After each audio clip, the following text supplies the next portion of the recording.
Pronto, pessoal, deixa eu dar continuidade a este gráfico do procedimento ordinário. Depois que eu tenho a possibilidade de absolvição sumária e extinção do processo e aí com julgamento do mérito, o que é que vai acontecer? Eu tenho confirmação do que a gente chama do recebimento e das intimações necessárias, como eu disse para vocês, e eu tenho a realização da audiência de instrução e julgamento. Pessoal, nesta audiência de instrução e julgamento, o que é que vai acontecer? Eu vou ter toda a colheita probatória. Eu vou ter aqui, ó, a oitiva do ofendido.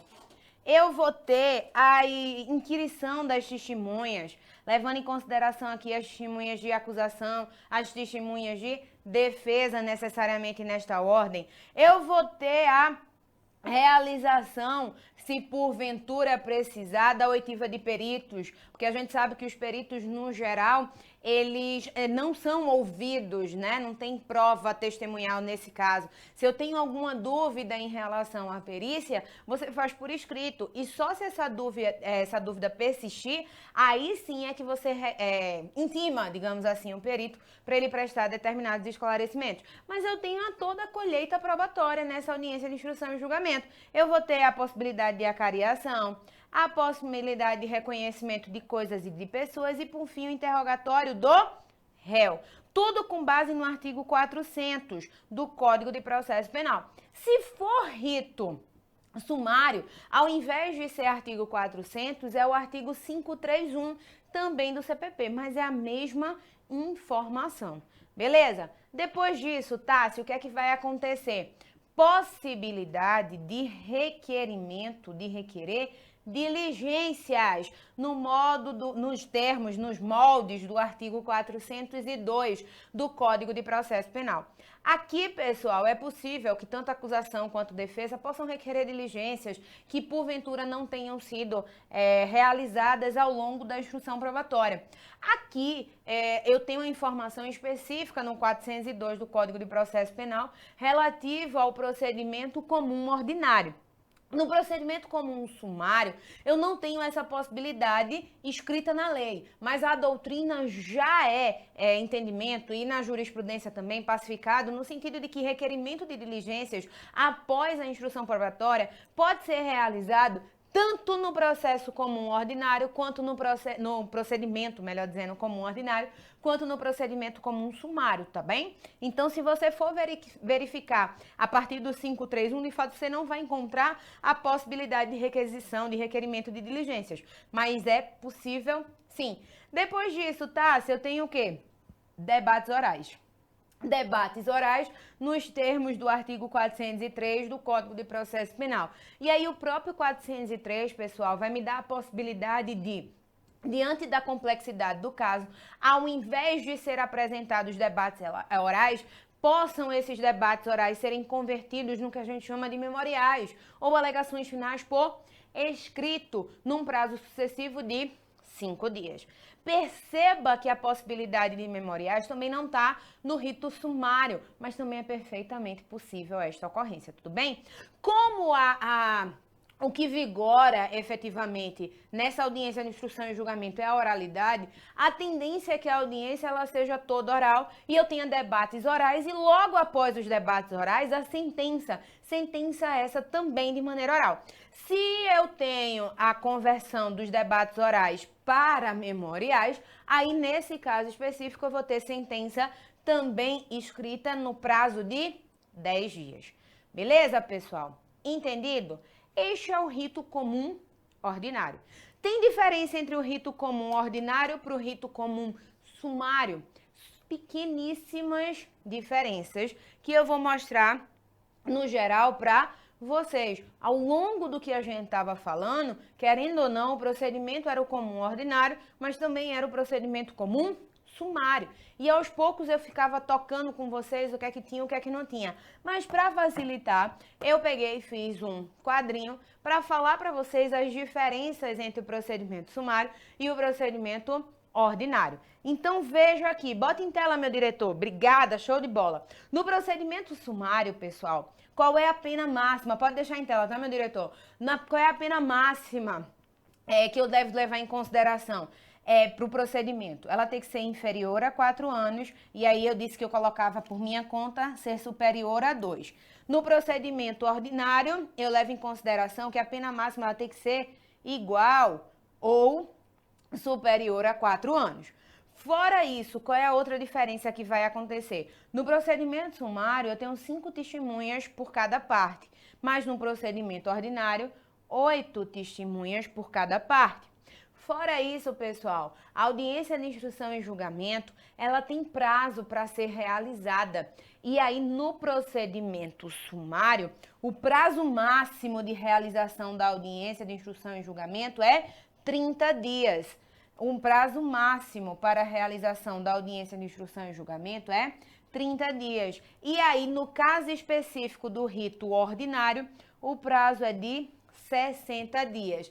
Esse prazo é um prazo considerado impróprio, em tese, se não terminar nessa época, não acarretaria nenhum tipo de nulidade. Mas o código estabelece o prazo e a gente tem que falar. E fora isso, como eu disse para vocês, no rito sumário eu não tenho previsão de diligências, ó. Pode botar em tela, tá, meu diretor? Eu não tenho previsão de diligências. No rito ordinário eu tenho. Só que aí eu já disse para vocês que no geral isso aqui nem seria uma diferença. Por quê? Porque a doutrina e a jurisprudência já entende que é possível esse requerimento de diligências, ainda que não esteja previsto no procedimento sumário, porque eu vou aplicar nesse caso específico o procedimento ordinário. Beleza, pessoal? Tranquilo? Deu para entender efetivamente a parte da parte de procedimento? Pois bem, esta é a parte de procedimento ordinário e a parte do procedimento sumário. Mas a gente precisa ver também, eu estou aproveitando aqui para pegar o material, a gente precisa ver também especificamente a parte do procedimento sumaríssimo. Lembra que eu disse para vocês que, no geral, a gente tinha que levar em consideração que o procedimento comum ordinário, ele era um procedimento comum ordinário, um procedimento comum sumário e um procedimento comum sumaríssimo. E no procedimento comum sumaríssimo eu levava em consideração o quê? Eu levava em consideração a Lei 9.099/95. Pois bem, então esta é a hora da gente verificar a 9.099/95, que é a lei do juizado especial, que preceitua como deve ser realizada este procedimento sumaríssimo, que é um procedimento mais célere, tá, pessoal? Um dos princípios que regem efetivamente o juizado especial criminal é a celeridade. Então você vai perceber que, querendo ou não, o procedimento do juizado é um procedimento mais célere, mas tem algumas particularidades que eu preciso que vocês tenham conhecimento, então para isso a gente vai efetivamente estudar aqui. E aí, pessoal, de cara eu já digo para vocês que o procedimento sumaríssimo, ele tem 2 fases. A primeira fase, que seria a fase preliminar, a primeira fase, que seria a fase preliminar, e a segunda fase, que seria a fase processual, efetivamente o rito sumaríssimo. Porque nesta fase preliminar, pessoal, eu não tenho sequer processo. A gente vai verificar que nessa fase preliminar é uma tentativa de conciliação, é fazer com que o processo não seja iniciado. Pois bem, como eu disse para vocês que, no geral, que a ocorrência do juizado especial criminal dá-se-á em virtude da sua celeridade, de cara, quando dá a ocorrência do delito, a gente não vai fazer inquérito policial. A gente vai fazer o quê? A gente não vai instaurar, né, melhor dizendo, um inquérito policial. A gente vai proceder com um termo circunstanciado de ocorrência, que é o TCO. O TCO nada mais é do que um resumão de tudo aquilo que aconteceu na hora do crime. Tem o crime, tem as partes envolvidas, endereço, tem um resumo daquele delito.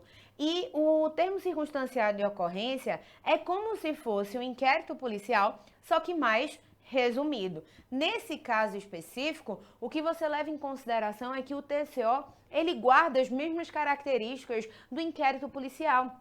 Ele é sigiloso, ele é escrito, ele é inquisitivo. Todas aquelas informações que a gente viu em relação a características do inquérito policial também vai ser aplicada em relação a quê? Ao termo circunstanciado de ocorrência. Pois bem, no juizado especial criminal eu vou levar em consideração que a competência vai ser dada por contravenções penais, todas elas, bem como crimes cuja pena máxima abstratamente prevista não seja superior a 2 anos. Tudo bem, Tássia, até aí tudo entendido, tudo tranquilo, tudo filezinho, já deu para entender todas as informações que você passou. Pois bem, então o que acontece efetivamente quando dá a ocorrência do delito? Vai todo mundo para a delegacia.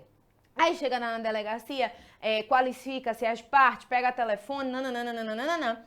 E a regra, segundo a lei do Juizado Especial Criminal, é que todo mundo saia de lá e seja encaminhado ao Juizado Especial Criminal competente, ainda que seja em horário noturno, tá?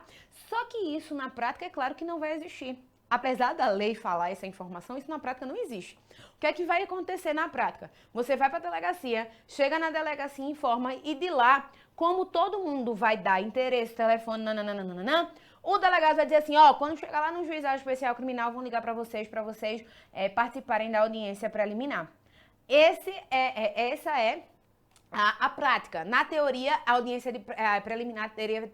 Eita, quase que não sai. A audiência preliminar deveria ser realizada naquele momento, mas isso não acontece. Mas aí, pessoal, a gente inicia efetivamente a possibilidade da audiência preliminar. Eu tenho a fase preliminar.